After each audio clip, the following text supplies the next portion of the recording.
అయిన ఇక బీఆర్ఎస్ ముఖ్య నేతలు హరీష్ రావు పైన అలాగే సంతోష్ రావు పైన కవిత సంచలన వ్యాఖ్యలు చేశారు. మొత్తం వీళ్ల వల్లే జరిగిందంటూ కూడా ఆవిడ అనేక ఆరోపణలు చేశారు.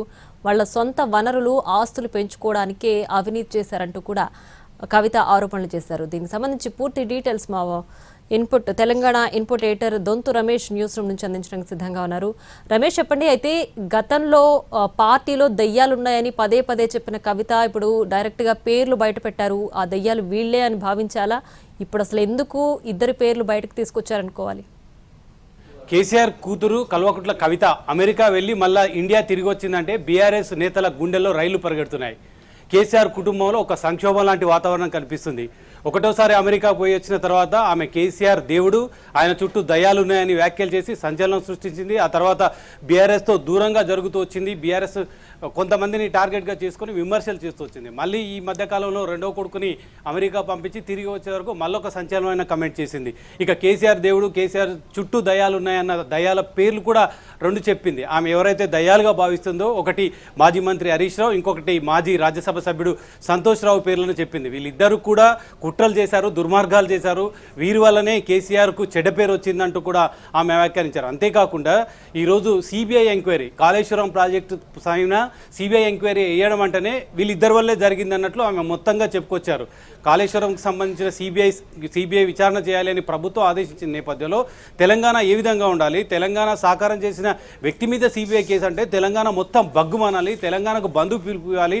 ఒక రకంగా కేసీఆర్కు సిబిఐ ఉచ్చు బిగిస్తుందంటేనే తెలంగాణ సమాజం మొత్తం ప్రశ్నించాలి. ప్రధానంగా బీఆర్ఎస్కి సంబంధించిన నేతలు ప్రశ్నించాలి, కార్యకర్తలు ప్రశ్నించాలి, రోడ్లపైకి రావాలి. ఆ వాతావరణం ఏమాత్రం కనిపించడం లేదు.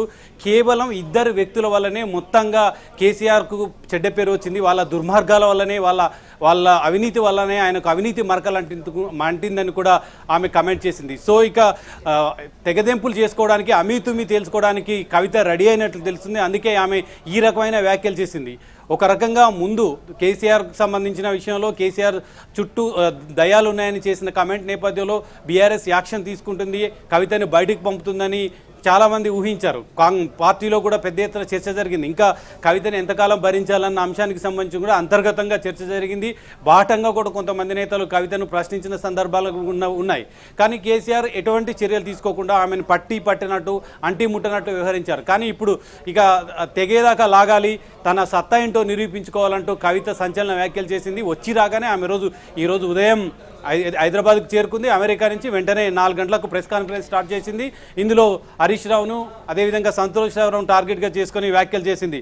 మొదటిసారి పార్టీకి కేసీఆర్ నష్టం చేస్తున్న వారిని బయట పెడుతున్నానంటూ ఆమె ఇద్దరి పేర్లు బయట పెట్టింది. హరీష్ రావు, సంతోష్ రావు దుర్మార్గాల వల్లనే కేసీఆర్కి పరిస్థితి వచ్చింది. హరీష్ రావు, సంతోష్ రావు నా మీద చాలా కుట్రలు చేశారంటూ కూడా ఆమె కామెంట్ చేసింది. ఇంతవరకు కవితకు సంబంధించిన సోషల్ మీడియాలో తన పైన అసత్య ప్రచారం చేస్తున్నారు, బీఆర్ఎస్ బీజేపీలో విలీనం చేయడానికి కుట్ర జరుగుతుందని కమెంట్ చేసిన నేపథ్యంలోనే కవిత చుట్టూ కూడా పెద్ద ఎత్తున సోషల్ మీడియాలో ప్రచారం జరిగింది, వ్యతిరేక ప్రచారం జరిగింది. ఆమె పట్ల కుట్ర చేసిందంటేనే ఈ ఇద్దరు వ్యక్తుల కుట్ర వల్లనే కుట్ర జరిగిందని కూడా కవిత ఈ సందర్భంగా చెప్పారు. ఇద్దరి పేర్లు బాహటంగా చెప్పారు. ఒక విషయం, ఇద్దరు కూడా ఇప్పటి వరకు ఆమె పార్టీ ఎమ్మెల్సీగా ఉంది, సొంత బావ కూడా హరీష్ రావు, అదేవిధంగా ఆయన కూడా సోదరుడు సంతోష్ రావు. ఇద్దరి పేర్లను ఉద్దేశించి కవిత కమెంట్ చేయడం అంటే కేవలం కుటుంబపరమైన సంక్షోభంగా దీన్ని చూడాల్సిన అవసరం లేదు, పార్టీలో సంక్షోభంగానే చూడాలి. ఒకవైపు కేసీఆర్ దేవుడు, కేసీఆర్ చుట్టూ దయ్యాలు ఉన్నారని గతంలో చేసిన కమెంట్ని ఆమె ఇప్పుడు ఎండార్స్ చేస్తూ ఇద్దరి పేర్లను కూడా బయట పెట్టిందంటేనే ఒక బీఆర్ఎస్ పార్టీలో సంక్షోభానికి దారితీస్తుందా, లేదా ఇదే తరహాలో కవిత కమెంట్ చేస్తూ పోయి పార్టీకి దూరంగా పార్టీ నేతల మీద విమర్శలు చేస్తూ పోతే ఇంకా పార్టీ ఇంకా ఓర్పు వహిస్తుందా, విస్మరిస్తుందా, ఎటువంటి పరిస్థితినైనా ఎదుర్కోగలం, ఎంతటి వారైనా క్రమశిక్షణ చర్యలు తీసుకుంటున్న కేసీఆర్ తన సొంత కూతురు వ్యవహార శైలి మీద, సొంత కూతురు పార్టీ నాయకుల మీద చేస్తున్న విమర్శలపైన ఏ విధంగా స్పందిస్తాడనేది కూడా ఇక్కడ చూడవలసిన అవసరం. కేసీఆర్కు అవినీతి మరకలు ఇలాంటి వాళ్ళనే అంటింది. కేసీఆర్కు రెండోసారి కేసీఆర్ హరీష్ రావుకు రెండోసారి మంత్రి పదవి ఇవ్వకపోవడానికి కూడా అవినీతి మరకల వల్లనే ఇవ్వలేదు అంటూ కూడా ఆమె కమెంట్ చేస్తూ వచ్చారు. అంత ఈజీగా ఇప్పటివరకు కాంగ్రెస్ పార్టీ చెబుతుంది, కాంగ్రెస్ ప్రభుత్వం చేస్తుంది, కాళేశ్వరం పేరుతో పెద్ద ఎత్తున అవినీతి జరిగింది, కోట్ల రూపాయలు, వేల కోట్ల రూపాయలు కేసీఆర్ కుటుంబం దుర్వినియోగం చేసింది, అందులో హరీష్ రావు పాత్ర ఉంది, కేసీఆర్ పాత్ర ఉంది, ఇతర కుటుంబాల సభ్యుల పాత్ర ఉందని చెబుతున్న నేపథ్యంలో దానికి బలం చేకూర్చేటట్లు, దానికి విలువ పెరిగేటట్టు, ఈ కేసు దర్యాప్తు ముందుకు సాగడానికి ఈమె వ్యాఖ్యలు కూడా ఒక దోహదం చేసేటట్లు కవిత కమెంట్లను మనం చూడవచ్చు. అంటే అవినీతి జరిగింది, అవినీతి మరకలు ఉన్నాయి, వీళ్ళు చేసిన అవినీతి వల్లనే కేసీఆర్కు అవినీతి మరకలు అంటాయంటే ఏదో కొంత అవినీతి జరిగింది అన్న అంశానికి సంబంధించి ఆమె ఎండార్స్ చేస్తూ మాట్లాడడం కూడా ఇప్పుడు బీఆర్ఎస్ పార్టీ సమాధానం చెప్పుకోవాల్సిన అవసరం ఉంది, కేసీఆర్ సమాధానం చెప్పుకోవాల్సిన అవసరం ఉంది. నిన్నటి వరకు అసెంబ్లీలో హరీష్ రావు అవినీతి జరగలేదు, తెలంగాణలో పల్లేర్లు ఉన్న తెలంగాణలో సస్యశ్యామలం చేశాం, 1 కోటి ఎకరాల మాఘానిగా తెలంగాణను తీర్చిదిద్దాం, కాళేశ్వరం ప్రాజెక్ట్ అంటే కేవలం మేడిగడ్డ, సుందిల్లా, అన్నారం కాదు, మొత్తం చాలా పంప్ హౌజులు ఉన్నాయి, చాలా రిజర్వాయర్లు ఉన్నాయి, మల్లన్న సాగర్ ఉంది, అన్నపూర్ణ ఉంది, అదేవిధంగా కొండపోచమ్మ ఉంది, రంగనాయక సాగర్ ఉంది, ఈ ప్రాజెక్టుల సమూహమే కాళేశ్వరం, కేవలం ఒక 10,000 కోట్లు ఖర్చు అయ్యే మేడిగడ్డ, సుందిల్లా, అన్నారం పట్టుకొని మొత్తం అవినీతి జరిగిందని చెబుతూ అన్నారు. ఇది కరెక్ట్ కాదు, తమ పైన బురద జల్లడానికే కాంగ్రెస్ పార్టీ కుట్రపూరితంగా వ్యవహరిస్తుందని చెప్పారు. కానీ ఇప్పుడు కవిత వచ్చి ఆ కుటుంబం నుంచి వచ్చి ఆ పార్టీ ఎమ్మెల్సీ వచ్చి ఇప్పుడు మొత్తంగా 2 పేర్లు బయటపెట్టింది. అది కూడా అవినీతి వల్లనే ఆయనకు రెండోసారి మంత్రి పదవి ఇవ్వలేదంటూ వ్యాఖ్యలు చేసింది. సంతోష్ రావును ఉద్దేశించి అదే రకమైన వ్యాఖ్యలు చేసింది. ఇది అంటే అవినీతి జరిగింది, అవినీతిలో కేసీఆర్ భాగస్వామ్యం లేదు, కానీ కుటుంబ సభ్యుల పాత్ర ఉంది, హరీష్ రావు పాత్ర ఉంది, సంతోష్ రావు పాత్ర ఉంది అన్నట్టు చెప్పడం చూడాలి. Yes right. అయితే వీళ్ళిద్దరి పేర్లు కూడా ఇప్పుడు వ్యూహాత్మకంగానే బయట పెట్టారు అనుకోవాలా, లేదంటే నిజంగానే కేసీఆర్ పై సిబిఐ ఎంక్వైరీ అనగానే ఆవిడ కాస్త ఆవేశానికి లోనై వీళ్ళపైన చర్యలు తీసుకోవాలని, అంటే ఇప్పటి వరకు కూడా ఎప్పుడు పార్టీలో ఏ వ్యక్తులను కూడా ఆవిడ ఉద్దేశించలేదు, జస్ట్ దుష్టశక్తులు, దెయ్యాలు అని మాత్రమే సంబోధించారు. ఇప్పుడు డైరెక్ట్గా పేర్లను కూడా ప్రస్తావించారంటే వ్యూహాత్మకంగానే అడుగులేస్తున్నారనుకోవాలా? వ్యూహంగా రాజకీయ వ్యూహంగా పరిగణించాలా, లేదా ఆమె ఏ విధంగా ఈ కమెంట్ చేసింది అనేది పక్కకు పెడితే తండ్రి ఈ వయసులో జైలుకు వెళ్ళడం, ఒకవేళ సిబిఐ కనుక కేసు నమోదు చేస్తే ఈ కేసును ఎదుర్కోవడం, ఆ తర్వాత సిబిఐ ఏదైనా ముందస్తు చర్యలకు ఇంకా దూకుడుగా వ్యవహరిస్తే అరెస్టు లాంటి కార్యక్రమం జరిగితే ఈ వయసులో తెలంగాణ సాకారం చేసిన వ్యక్తిగా ఆయనకు డబ్బు యావ ఉండదు, పదవి యావ ఉండదు, కేవలం తెలంగాణ ప్రజల ఆకాంక్షల కోసం, తెలంగాణ ప్రజల ఆశయాల కోసం పనిచేసే కేసీఆర్ని కొంతమంది వ్యక్తుల వల్ల, తన చుట్టూ ఉన్న వ్యక్తుల వల్ల అవినీతి మరకలు అంటడమే కాకుండా ఈరోజు సిబిఐ విచారణ ఎదుర్కోవాల్సి వస్తుందంటే ఆయన ఈ వయసులో ఏ విధంగా తట్టుకుంటారు?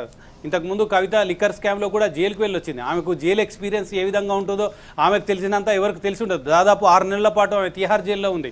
ఇప్పుడు కేసీఆర్ కూడా సిబిఐ కేసు నమోదు చేస్తే, దూకుడుగా వ్యవహరిస్తే ఆ తర్వాత పరిణామాలు ఏ విధంగా ఉంటాయి, కేసీఆర్ ఏ విధంగా ఎక్కడికి వెళ్తారు, ఒకవేళ కనుక అందులో నిజంగా అవినీతి జరిగినట్లు ప్రూవ్ అయితే పరిస్థితి ఏంటి అనేది ఒక తండ్రి తన కూతురు ఆవేదనగా చెప్పవచ్చును. అందుకే ఆమె ఎవరైతే వ్యక్తులు ఉన్నారో, ఎవరి వల్ల అవినీతి మరకలు అంటాయో వాళ్ళ వల్లనే ఇదంతా జరిగిందని చెప్పడానికి ప్రయత్నం చేసింది.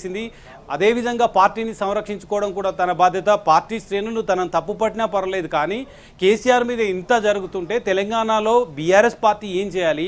పెద్ద ఎత్తున బంద్కు పిలుపునివ్వాలి, రోడ్ల మీదకి రావాలి. ఈ రకమైన వాతావరణం లేకుండా కేవలం ధర్నాలతో చేయడం ఎంతవరకు సమంజసం అంటూ కూడా ఆమె ప్రశ్నించింది. సో ఇది వ్యూహాత్మకంగానే పక్కకు పెడితే తండ్రి మీద సిబిఐ కేసు వేయడాన్ని ఆమె సహించలేకపోయింది. అదేవిధంగా ఇంతకు ముందు చెప్పినట్లు ఆమె మీద కుట్రలు చేసిన వ్యక్తులే ఇప్పుడు కేసీఆర్ మీద కూడా కుట్రపూరితంగా వివరించి ఈ అవినీతి మరకలు కేసీఆర్ అంటించడానికి ప్రయత్నం చేస్తున్నారని ఆమె ప్రత్యక్షంగానే చెప్పుకొచ్చింది. ప్రత్యక్షంగా చెప్పుకోరావడమే కాకుండా ఆ కుటుంబ సభ్యుల పేర్లను ఇద్దరు కూడా వెల్లడించామంటేనే ఆమె ఇక అమీతుమీ తేల్చుకోవాలి, ఇక ఎంతకాలం తను దాయలేను.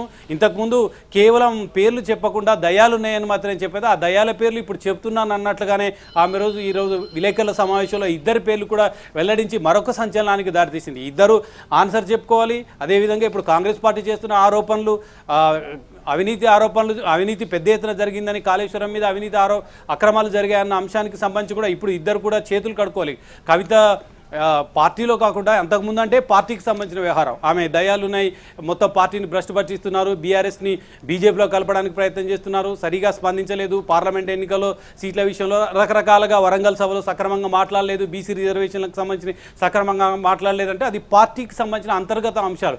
పార్టీ ఏ విధంగా ముందుకు పోవాలి, పార్టీ ప్రజల్లో మన్నన పొందాలంటే ఏం చేయాలన్న అంశానికి సంబంధించి అది పార్టీకి సంబంధించిన. ఇప్పుడు పార్టీకి సంబంధించిన వ్యవహారం కాదు. ఇప్పుడు సిబిఐ కేసు నమోదవుతున్న నేపథ్యంలో కాళేశ్వరం స్కామ్ పైన ఇప్పుడు కవిత మాట్లాడింది ఖచ్చితంగా తెలంగాణ సమాజంలో మేము అవినీతి చేయలేదు, కేవలం తెలంగాణ ప్రజల కోసం మాత్రమే కాళేశ్వరం ప్రాజెక్టు చేసామని బీఆర్ఎస్ చెప్తుంది. కాదు, కాళేశ్వరం ప్రాజెక్టు పేరుతో 1,00,000 కోట్లకు పైగా అవినీతి చేశారు, అక్రమాలు చేశారు. అందులో ఆర్థిక అవకతవకలు జరిగాయి, రీడిజైనింగ్లో లోపాలు ఉన్నాయి, అనేక అక్రమాలు జరిగాయని Congress party PC Ghosh commission ద్వారా నిన్న అసెంబ్లీలో వెల్లడించింది. ఇప్పుడు దానికి బలం చేకూర్చే విధంగా ఖచ్చితంగా అవినీతి జరిగింది. ఆ అవినీతిలో కేసీఆర్కు మాత్రం భాగస్వామ్యం లేదు, ఇతరులకు భాగస్వామ్యం ఉంది.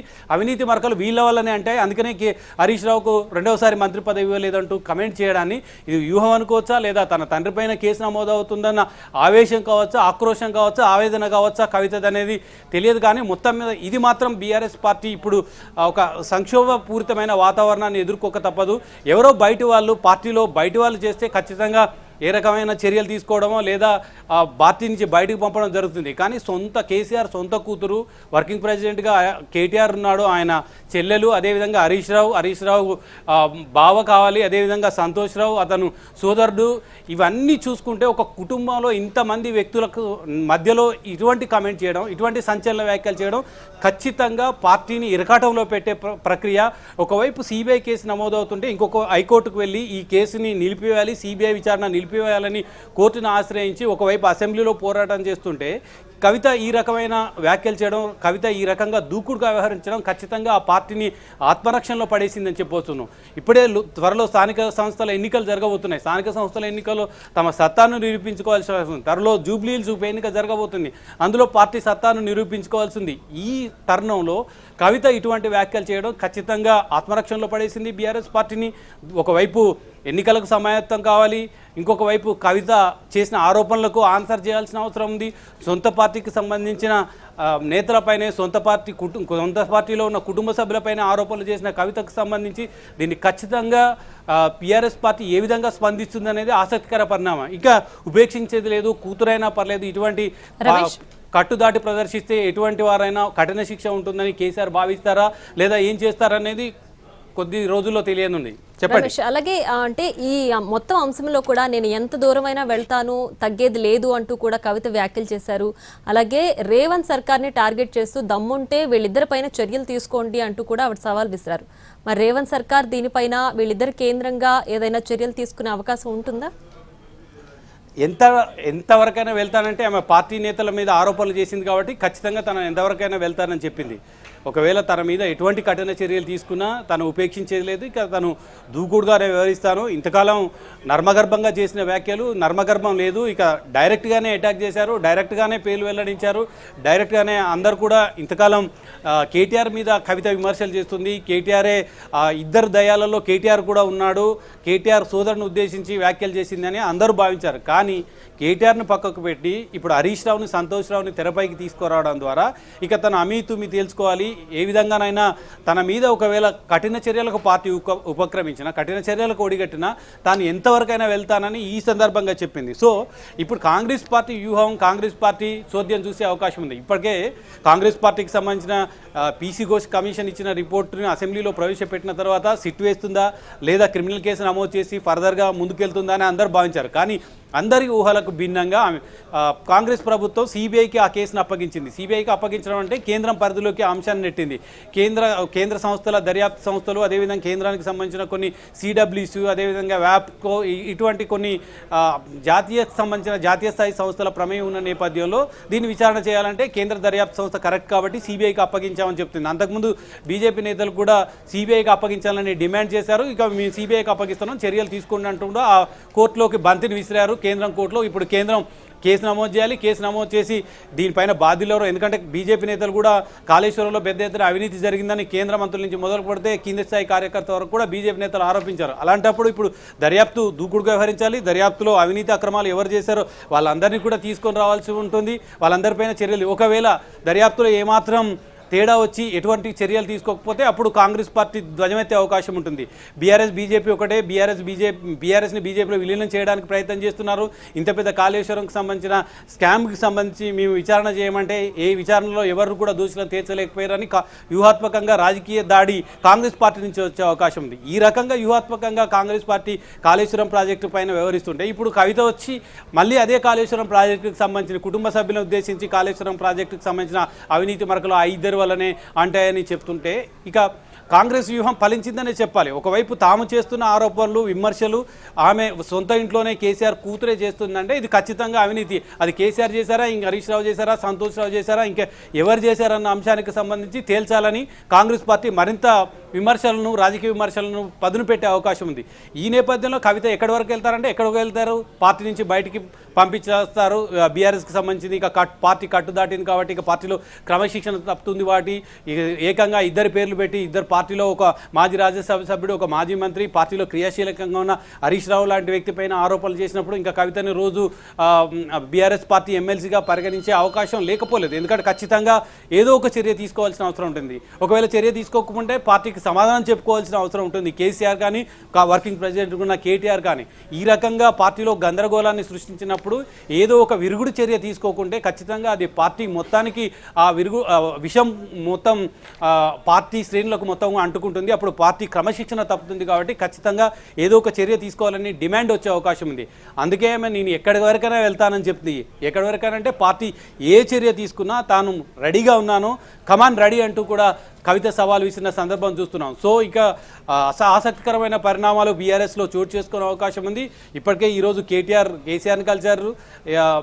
ఫామ్ హౌస్లో ఈ సిబిఐ విచారణకు సంబంధించిన అంశానికి సంబంధించి ఈరోజు రేపు రాష్ట్ర వ్యాప్తంగా ఆందోళన కార్యక్రమాలకు సంబంధించి ఆయనతో చర్చించారు. ఆ తర్వాత కోర్టులో రేపు వచ్చి హైకోర్టులో వచ్చే అవకాశం ఉంది. దానికి సంబంధించి ఏ విధంగా అడుగులు వేయాలి, సిబిఐ విచారణని ఏ విధంగా ఫేస్ చేయాల్సిన అవసరం ఉంది, సిబిఐ ఒకవేళ ఎఫ్ఐఆర్ దాఖలు చేస్తే దానికి ఏం చేయాల్సిన అవసరం ఉంది, తమ దగ్గర ఎలాంటి ఆధారాలు ఉన్నాయి, న్యాయ నిపుణులతో చర్చించారు. ఈ చర్చలు కొనసాగుతుండగానే కవిత పేల్చిన బాంబు ఖచ్చితంగా నివ్వెరపరిచిందని చెప్పారు. ఒకవైపు ఆత్మరక్షణలో పడేసిందని చెప్పాలి.